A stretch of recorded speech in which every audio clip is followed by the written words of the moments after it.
Hey, I just wanted to make a video of this. I wanted to do it a little bit earlier, but I had this forever. It is my mom's car. She used to drive this back in the day. As you can see, it's a product of Ford, and don't see many of them. Anyway, I mean they were bestseller cars, but you don't see many of them. It is the Ford Mustang Cobra 2. 1978. So, do a little walk around here so far. See the 1978 stripe down the center of the car instead of on the bottom. It's got the blue stripe up through the hood, little Cobra emblem there. Through. Alright, it's a 3-door. So 2, driver, passenger, and it's got a hatchback. Rear wheel drive.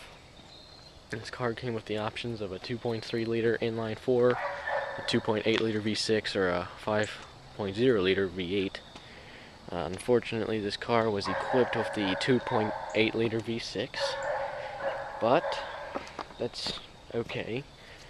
Transmission-wise, in inline 4, I think, there's some different transmission. I really don't care, but in the V6s and the V8s, as you can see, there's no transmission. A C4 transmission was used, so that's good in my favor for what's going to happen here. So this had the 2.8 liter V6 with a C4 transmission. I think it's a C4. I'm pretty sure all the V6s came with C4s, unless it was manual. But this is automatic. Some quick body damage here. The door rusted out. I might be able to save this somehow. This front fender here, I don't think I can save this too well. Transmission fluid. A lot of surface rust. It's all gonna have to get repainted. Some of the wheel wells might have to get touched up. Back here in the back, as you can see, that's gone through. I can fix that though. Some on the inside of this thing, inside lid of this, that's gotta be fixed. And so does the wheel well, like I said. So really, just those two sides over there need to be fixed, and then just surface rust, a little work here and there. Inside, which we'll get to, you can look inside through the dirt. It's got a few pinholes here and there, and like maybe a 2-inch hole in the floor somewhere. I don't think I need to get new floor pans for it. I could probably just weld a little piece of sheet in there and we'd be good to go. So back to the drivetrain here. So this is the 2.8 V6, the C4, and it has an 8-inch rear end. Not sure what the gear's in it. I'm pretty positive it might be a 3-to-1, well 3.00 to 1 gear ratio. I think that was the most common. And the engine in this is seized, so that's why I'm happy about the C4, so I don't have to buy a new C4 transmission when I go to swap a 302 into it, because that's my plan. I don't know if this is going to work. The hood is not hooked. As you can see, there's no engine in here as of yesterday.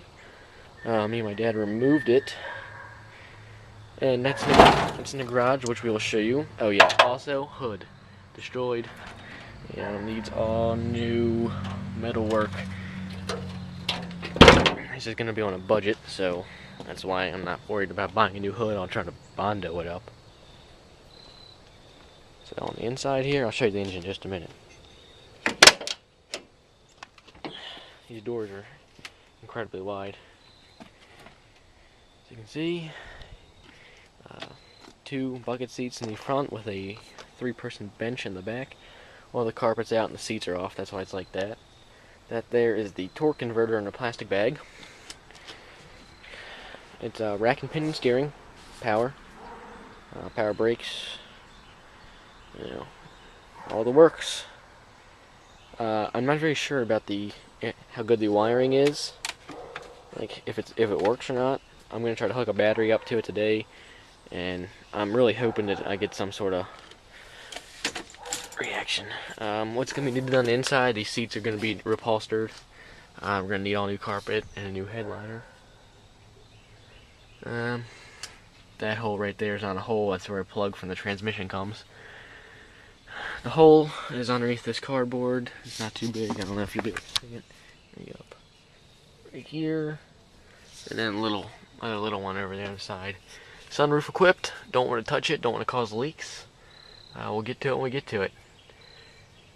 So we'll go see the engine right now. Oh, by the way, manual window adjustment, manual doors, manual locks.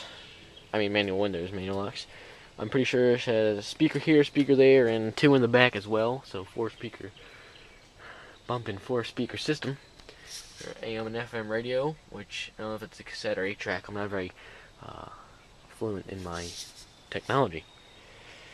So I can't wait to get this thing up and going. Like I said, the steering. This has been sitting for a while. Like I said, though, it's not gonna take much. We'll go check out the engine. Here is the engine in all its glory on the stand. I don't know how bright it is. I'm too lazy to walk up my stairs. So, shop light. Overview: 2-barrel V6, 2.8 liter, 171 cubic inches. Rocking out. Took this valve cover off here. You can see down there, valve cover. It looks really nice up through here. Like I said, it's seized up, so if I take a old grip on all the plugs are out, so there's no compression. We're not gonna be turning anytime soon. So I'm gonna try to clean the car up a little bit to get it ready to paint the engine bay so I get a new engine in there. But in the meantime, I'm gonna try to tear this thing down to just a block, unseize the pistons, and maybe I can get myself a little engine here. Just to stick on something. Exhaust header pipes are off, which they're pretty tough to get to because of the frame. I don't know. The front suspension was in the way. Basically, all its apparatus. So we had to use like multiple extensions and swivels on our ratchet there. You can see here's your distributor. Broke some off in the engine removal, but that doesn't really matter because we'll get to that. So here's what was in there. Power plant. I think from the factory it was like 130 horsepower, but these years emissions were introduced, so I think after all the emissions crap was this was putting out a whopping prepare yourself, neck snapping 83 horsepower and like 90 foot-pound of torque.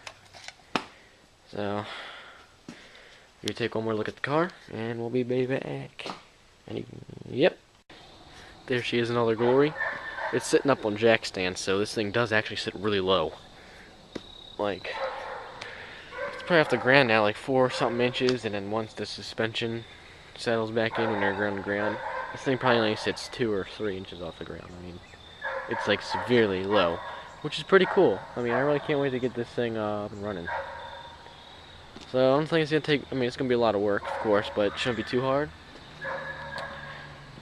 Like I said, trying to get the electrical working. We'll get a nice front shot in for you. There she is. A lot of people say this is just like the Pinto. I did some research. The frame is based off the Pinto, but that's it. That's all it is. So, thanks for watching.